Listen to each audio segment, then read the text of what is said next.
everyone's looking for the young guy. They're looking for McVay.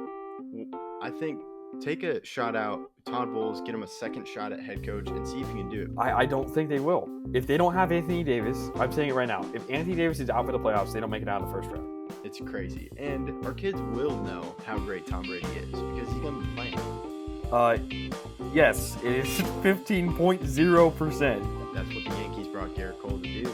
He was a 6th-round pick. This is a fairy tale story that's being written in front of our eyes. People like to call them their JV team, and they just stole one of their better players. They didn't struggle against the Padres. The Padres didn't really put up a fight in most of the games. Jerry Jones, hope you're listening. Hi, I'm Landon Bowe, and you're listening to Outsiders Opinions with Kevin and Austin. What's up, y'all? Welcome to our MLB Opinions of the Week.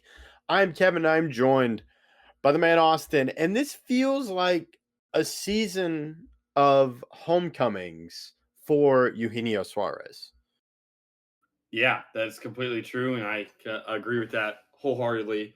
I do wonder how this team stacks up. Yeah, we already had this conversation. This is an extremely interesting group of players, and Suarez, while he is back and he played some shortstop when he was with the Reds and also third base, I don't think he's playing either of those now. Maybe some sparingly whenever one of those guys gets an off game, but I think based on my vision of how this team really maps out this season, I believe he will be the primary DH. Do you agree? Yeah, I think DH as well, and it's something to where when I saw it, I was like, oh yeah, third baseman. But I realized I forgot Brian Hayes was traded to the Reds from the Pirates last season.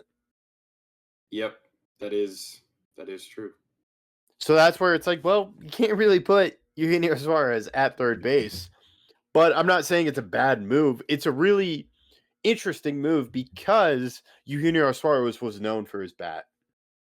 Of course, in Cincinnati, but he was a hot topic on the market this year. So slotting him at DH, I think defensively he was pretty good. But in my opinion, you're acquiring him for his bat. And this is really interesting with the Reds, who were chasing after Kyle Schwarber, and it was kind of just for the fans.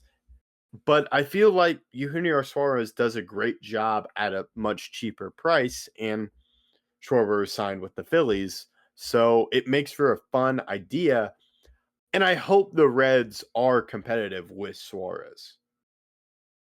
I hope so too, and this team did kind of surprisingly make the playoffs last year, and I think their team is better this year.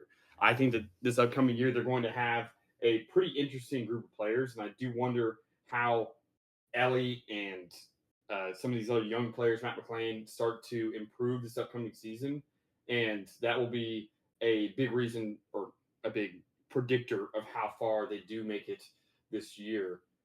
Is there any player that sticks out to you that you're like, I want to see how this guy improves? Because obviously there's Hunter Green and some other Andrew Abbott that are big parts of we did a pitchers video, and you had Hunter Green in the top 10 pitchers, and I had Andrew Abbott. So are there any young players that you're excited to see how they perform?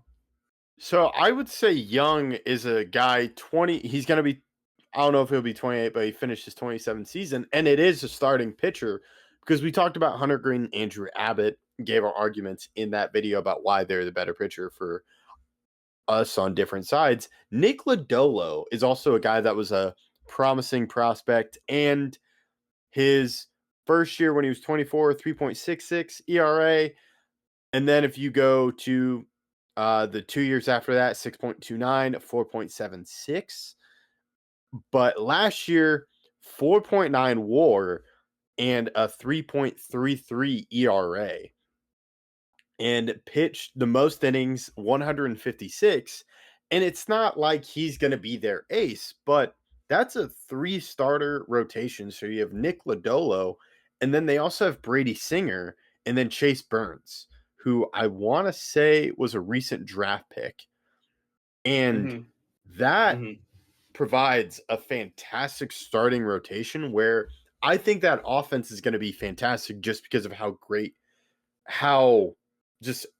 what type of athlete Ellie De La Cruz is. And then you add in Eugenio Suarez, and if he's able to continue what he did last year, maybe he's not going to be the home run leader, but if he can still provide that type of offensive impact, that could be a dangerous team, and they'll be fun with Ellie De La Cruz. Yeah, I went a little bit differently when thinking about this. There's another young player. This guy is also a pitcher, but they don't really have the bullpen arm right now. I think that's really their hole is in the bullpen. So I'm excited to see how Graham Ashcraft kind of plays. He'll be in his age 28, so we went the same age. I think anything under 30 in the MLB is on the younger side of things because the minors are so prevalent. But Ashcraft was a guy that had a 3.99 ERA last season. He was a starter previously, but I believe that because of how good these starting pitchers are for this team moving forward, that they will keep him in the bullpen. But can he become a starter to bullpen successful pitcher? Because they do need a kind of workhorse out of the pen this season. I think that that's probably their biggest hole. And how will they fill it? Either is it Ashcraft or another player becoming their designated guy out of the pen, or is it going to be a onslaught of trades they make during the season that kind of fill those positions? Yes, you are right. The bullpen is an issue. And a few years ago, they had Alexis Diaz, but now Alexis Diaz is on the Rangers. I want to say on a minor, or it's a short-term contract. So, yeah, that is an issue. And I do think that could just be a problem for them. This year, maybe they do make a trade. Because if you look at this, it is kind of giving a little backlogged with Eugenio Suarez. Gavin Lux is a guy, plays second base, but you have Matt McClain there. And then it looks like they have a promising prospect in Sal Stewart. So that is where you could maybe move off Gavin Lux, move off a younger guy if you are being competitive.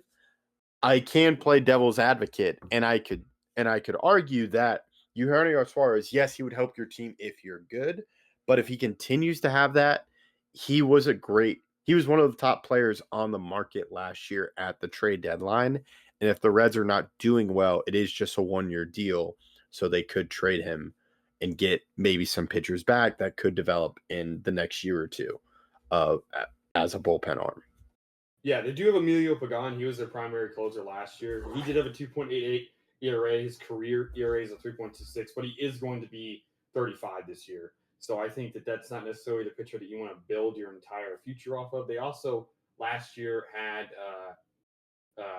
Tony Santillan, who did have a 2.44 ERA and 3 WAR, and he's probably their best kind of younger guy out of the pen.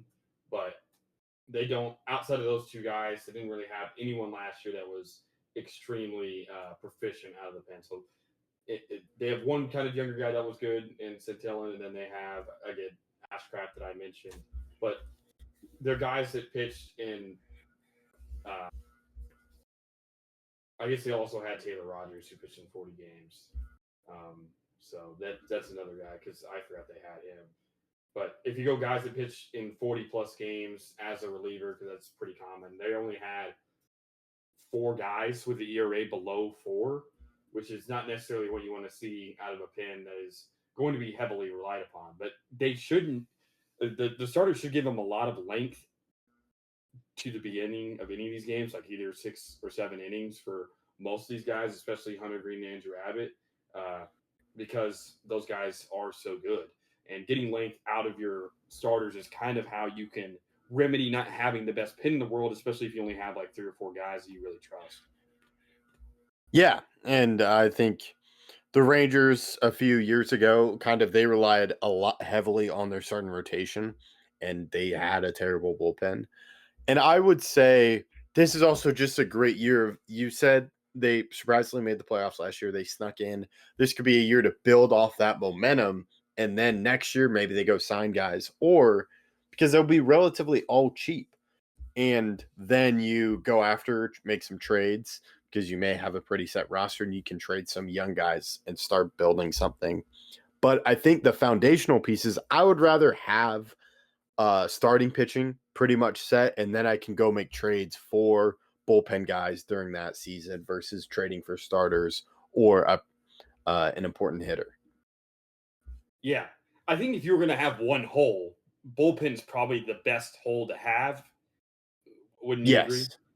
Yeah, and to me, that's where you can kind of go into but the Rangers were kind of that, right? And they Yeah, won a World Series, yeah. so And I would rather, like, I can find someone to be like, okay, what if you threw this pitch more? And then you're like, okay, this is a great guy that you can have and that can develop. Because I think about what the Orioles did with Felix Bautista and other guys. And there's always going to be a bullpen market available.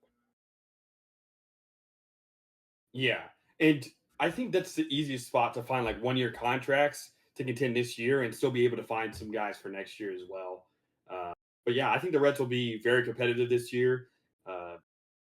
And that division, I still think, is kind of open, even though the Cubs did look like they added a lot. The Brewers are in an interesting spot where they were the best team in the league during the regular season last year, but obviously we don't know if they're going to be able to keep that up. But I don't think it's crazy to say the Reds will be competitive in this division. No, I don't think it's crazy at all. And I'm very excited to see what happens. And it should be really fun because it's fun when they're playing well. So I'll let you close this one out. Yeah, thank you guys for listening, and please catch us in our next video.